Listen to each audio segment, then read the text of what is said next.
Hello बच्चों, कैसे हो आप सब। आज हम स्टार्ट करेंगे class 11th biology chapter number 1 the living world में जो ऑब्जेक्टिव क्वेश्चन है वो करते हैं। देखो अपन ने ये चैप्टर पूरा कंप्लीट कर लिया है, तो अब अपन इस चैप्टर पे बेस्ड जो ऑब्जेक्टिव क्वेश्चन है वो देखते हैं। और ज़्यादातर क्वेश्चन जो है वो आपके नीट में और जो प्रीवियस ईयर के मेडिकल एग्जामिनेशन में जो भी एमसीक्यू आ रखे हैं वो है।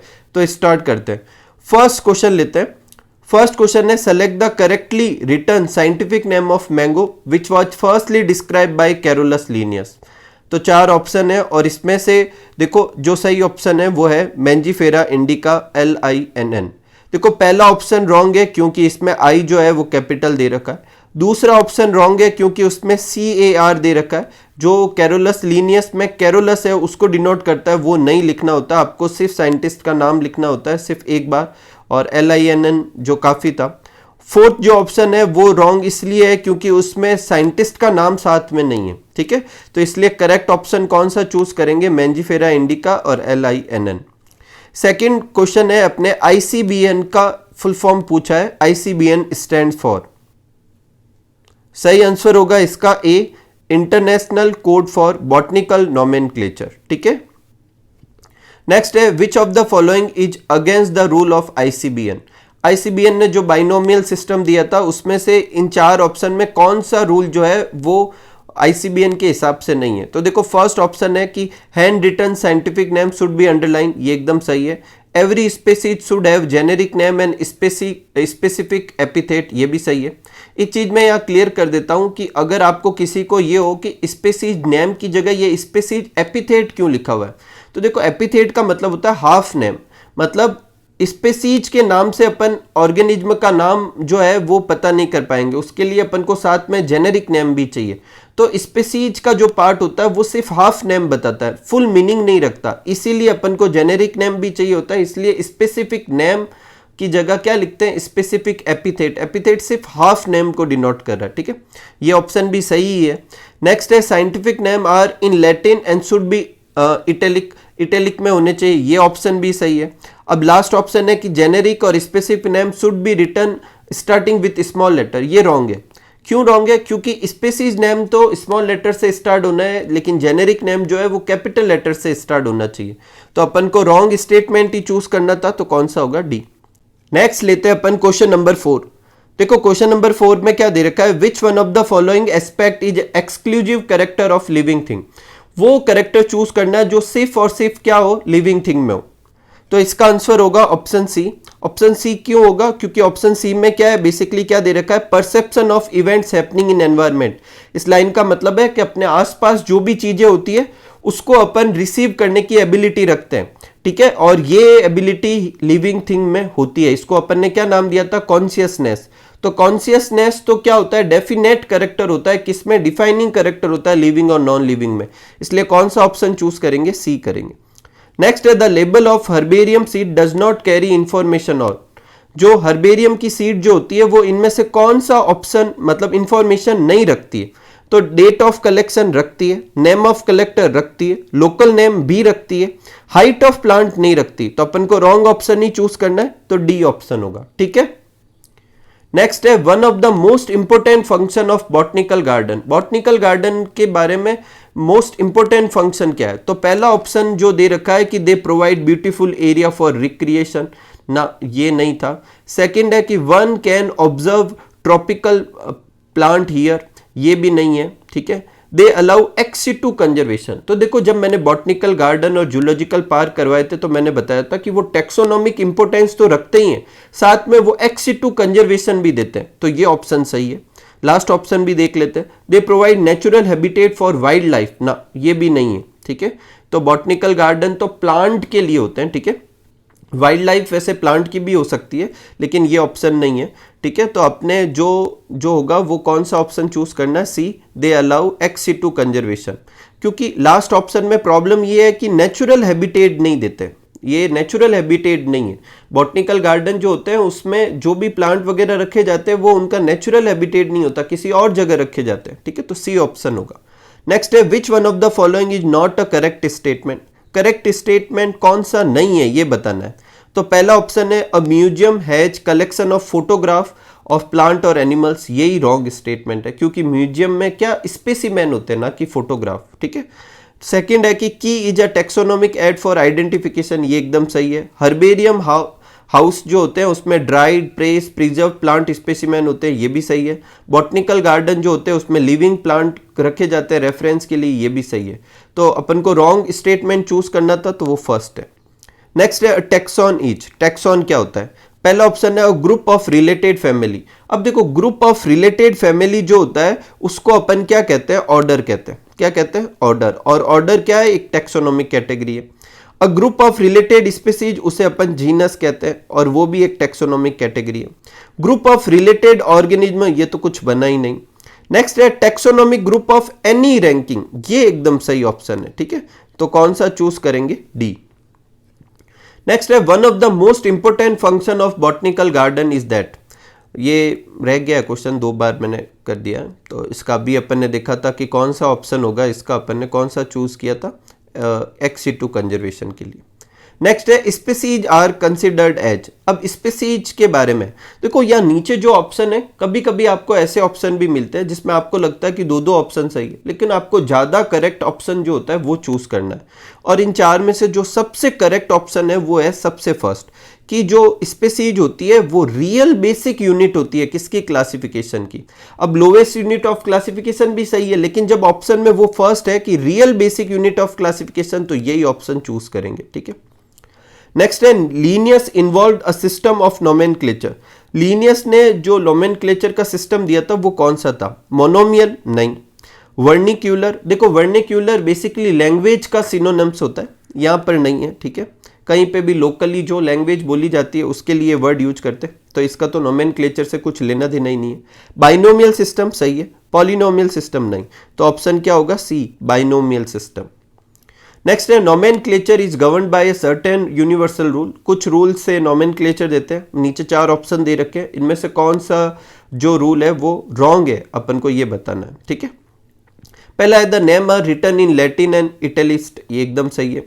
सेकंड है कि when written by hand the name are to be underlined, ये भी सही है। Biological name can be written in any language, नहीं, ये रॉन्ग है। बायोलॉजिकल नेम जो होते हैं वो सिर्फ लैटिन या किसी भी डेड लैंग्वेज में लिख सकते हैं, लैटिन और ग्रीक लैंग्वेज में, किसी भी लैंग्वेज में नहीं लिख सकते, तो ये रॉन्ग ऑप्शन है। लास्ट है कि the first word of biological name genus को रिप्रेजेंट करता है और सेकंड स्पेसिफिक एपिथेट को, ये एकदम सही है। तो अपना ऑप्शन कौन सा होगा? C. The book genera plantarum was written by, किसने लिखी थी जेनेरा प्लांटेरम? बेंथम और हुकर ने, और उसमें उन्होंने क्या दिया था? नेचुरल क्लासिफिकेशन दिया था। नेक्स्ट है a famous botanical garden known as royal botanical garden, वो कहां पर है? तो रॉयल बॉटनिकल गार्डन मैंने आपको लिखवाए थे कि अपनी एनसीईआरटी बुक में कुछ गार्डन दे रखे हैं, आपको जगह वगैरह याद रखनी है। तो रॉयल बॉटनिकल गार्डन कहां पर है? इंग्लैंड, क्यों, ठीक है। नेक्स्ट क्वेश्चन लेते हैं। नेक्स्ट क्वेश्चन है द ऑर्डर पॉलीमोनियल्स क्या कंसिस्ट करता है? तो 4 ऑप्शन दे रखे हैं, इसमें से कौन सा सही होगा? डी ऑप्शन सही होगा। ये भी आपकी एनसीईआरटी का है, आप ये ना सोचे कि कोई भी पूछ लेंगे, क्या अपनी एनसीईआरटी के ऊपर कोई भी क्वेश्चन आ सकता, तो ये एनसीईआरटी में था, मैंने करवाया भी था। नेक्स्ट है which is not a feature of all living organism. Living organism का कौन सा फीचर नहीं होता? जो मतलब यहाँ नीचे 4 ऑप्शन दे रखे हैं, इन चारों ऑप्शन में जो भी ऑप्शन है वो सारे लिविंग ऑर्गेनिज्म में होंगे, लेकिन वो फीचर बताना है जो सारे लिविंग ऑर्गेनिज्म में नहीं है। तो मेटाबॉलिज्म सारे लिविंग ऑर्गेनिज्म में होता है, मैंने डिफाइनिंग फीचर में टिक लगवाया था। सेलुलर ऑर्गेनाइजेशन भी डिफाइनिंग फीचर होता है। रिप्रोडक्शन डिफाइनिंग फीचर नहीं होता, क्योंकि कुछ ऑर्गेनिज्म लिविंग होते हैं लेकिन रिप्रोडक्शन शो नहीं करते, जैसे मैंने म्यूल का एग्जांपल दिया था, तो ये वाला नहीं होगा। कॉन्शियसनेस भी होता है, ठीक है। तो रिप्रोडक्शन एक डिफाइनिंग फीचर नहीं है, तो अपना ऑप्शन सी होगा। नेक्स्ट है ईच स्टेटमेंट ऑफ की इज कॉल्ड। देखो की में जो होते हैं 2 स्टेटमेंट का पेयर होता है, और 2 स्टेटमेंट का जो पेयर होता है उसे अपन ने कपलेट बोला था, और हर एक स्टेटमेंट को अपन क्या कहेंगे? लीड कहेंगे। क्या कहेंगे? लीड। और जो 2 स्टेटमेंट कॉन्ट्रास्टिंग स्टेटमेंट का पेयर था उसे क्या बोलेंगे? कपलेट। नेक्स्ट है arrange the following in ascending order of Linnaeus hierarchy. देखो आपको 4 ऑप्शन दे रखे हैं, इसमें आपको लीनियर हेरारिकी के हिसाब से अरेंज करने हैं, और वो भी असेंडिंग ऑर्डर में, मतलब सबसे पहले सबसे छोटी टेक्सोनोमिक कैटेगरी और फिर सबसे बड़ी टेक्सोनोमिक कैटेगरी रखनी है। देखो सही ढंग से देखिए तो यहाँ पर 2 ऑप्शन जो है वो एकदम सही ढंग से अरेंज है, ये सबसे लास्ट 2 जो है। लेकिन ये डिसेंडिंग में और ये असेंडिंग में, तो अपन को असेंडिंग चूज करना था। सबसे छोटी कौन सी होती है? स्पीसीज, फिर जीनस, फिर फैमिली, फिर ऑर्डर, फिर क्लास, फिर फाइलम और फिर किंगडम। तो ये ऑप्शन सही है। नेक्स्ट है which is called sexual system of classification. कौन सा सेक्सुअल सिस्टम ऑफ क्लासिफिकेशन? ये मैंने नीचे 4 ऑप्शन में से एक के बारे में लिखवाया था कि इसे सेक्सुअल सिस्टम ऑफ क्लासिफिकेशन भी कहते हैं, और ये कौन सा था? लीनियस का। लीनियस ने जो सिस्टम दिया था, कौन सा? आर्टिफिशियल सिस्टम, जिसमें उसने स्टेमन के बेस पे क्या किया था? क्लासिफाई किया था। उसे अपने सेक्सुअल सिस्टम ऑफ क्लासिफिकेशन भी कहते हैं। तो आंसर क्या होगा? लीनियस। नेक्स्ट है phylogenetic system of classification based on. Phylogenetic system जो होता है क्लासिफिकेशन का, वो किस पे बेस्ड होता है? तो फाइलोजेनेटिक सिस्टम को अपन ने क्लेडेस्टिक सिस्टम भी बोला था, और ये सिस्टम जो होता है वो इवोल्यूशनरी रिलेशनशिप पे बेस्ड होता है। किस पे होता है? इवोल्यूशनरी रिलेशनशिप पे। नेक्स्ट क्वेश्चन लेते हैं अपन। क्या दे रखा है? फादर ऑफ जूलॉजी कौन है? तो फादर ऑफ जूलॉजी कौन होता है? एरिस्टोटल। ठीक है। नेक्स्ट है सिस्टेमा नेचुरी। ये जो बुक है वो किसने लिखी थी? तो ये किसने लिखी थी? लीनियस ने। नेक्स्ट है the first act in taxonomy. Taxonomy में देखो 3 चीजों की स्टडी करते हैं अपन, आइडेंटिफिकेशन, नोमेनक्लेचर और क्लासिफिकेशन। ठीक है। तो फर्स्ट स्टेप क्या होगा? आइडेंटिफिकेशन। ठीक है।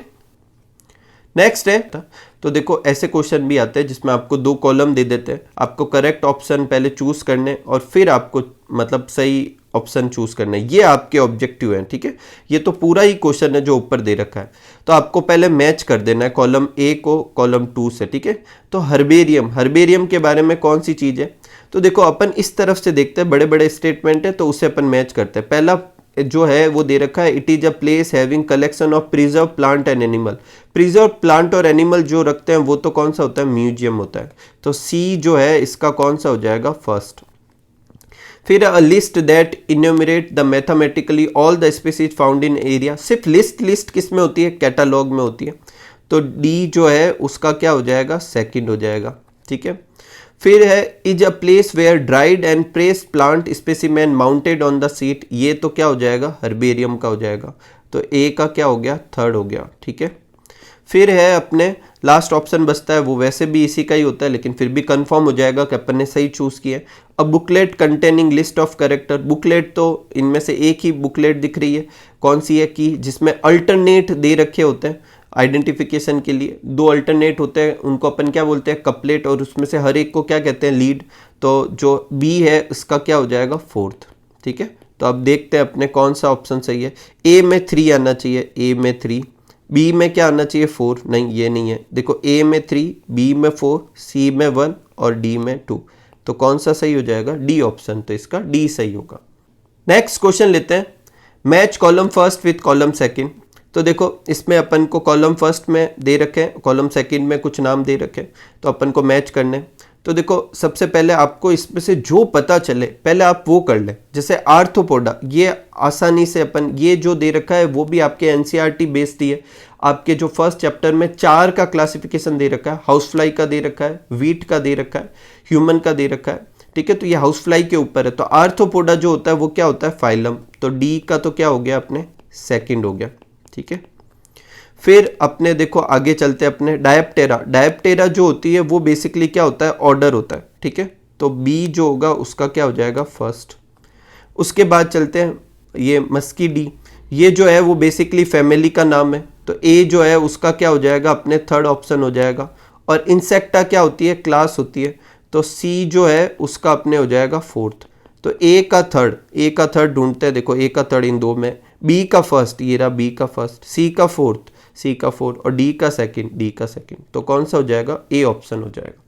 इस तरीके से अपन ने चैप्टर नंबर फर्स्ट पे बेस्ड जो भी एमसीक्यू थे वो अपन ने सारे की। उम्मीद करूंगा कि आपको प्रैक्टिस में बहुत हेल्प करेंगे। मिलते हैं अगले चैप्टर के वीडियो में। तब तक आप सब लोग खूब सारा हार्डवर्क कीजिए, खूब खुश रहिए, खूब मस्त रहिए। Thank you for watching.